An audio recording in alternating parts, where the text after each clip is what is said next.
नमस्कार प्रेक्षकांनो, स्टार प्रवाहावरील लग्नानंतर होईलच प्रेम या मालिकेच्या आगामी भागात आपण पाहणार आहोत की पार्थ म्हणतो की रम्याची रिप्लेसमेंट भेटणार की नाही. त्याचवेळी स्थिती आता दिव्याची एंट्री होते आणि ती म्हणते की या जगात सगळ्या गोष्टीची रिप्लेसमेंट आहे. पार्थ म्हणतो की तुम्ही कोण आहात. दिव्या म्हणते की मी दिव्या देशपांडे इंटरव्ह्यूसाठी आले आहे. दिव्या ही मेहनती खूपच बोलणारी आणि पॉझिटिव्ह माइंड असणारी मुलगी आहे.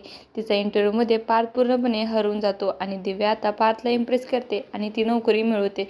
पार्थ म्हणतो की तुमचं काम, विचार करण्याची क्षमता यावरून मला असं वाटते की मला रम्याची रिप्लेसमेंट भेटली आहे. त्यानंतर पार्थ आता दिव्याला ऑफिसमध्ये अपॉइंट करतो. खरं तर ती विजयच्या सांगण्यावरून पार्थ काव्याचा संसार मोडायला आली आहे. तर दुसरीकडे आता मिथुन भाऊजी मानेला सांगत असतात की श्रेयाच्या कॉलेजमध्ये फीस भरायची, सध्या माझी चेक मागे पुढे होत आहेत, तर तुम्ही हेल्प करा. तर मानिनी म्हणते की संध्याकाळी आठवणीने माझ्याकडून पैसे घ्या. तर इकडे विजय मिथुनची कमजोरी समजली आहे. तर पैशामुळे मिथुनच्या डोक्यात देशमुखाबद्दल विष कसं पेरायचं याचा तो प्लॅन करत असतो. असं काही आपल्याला या भागात पाहायला मिळणार आहे. तुम्हाला जर आपला व्हिडिओ आवडला असेल तर चॅनलला लाईक, शेअर आणि सबस्क्राईब करायला विसरू नका. धन्यवाद.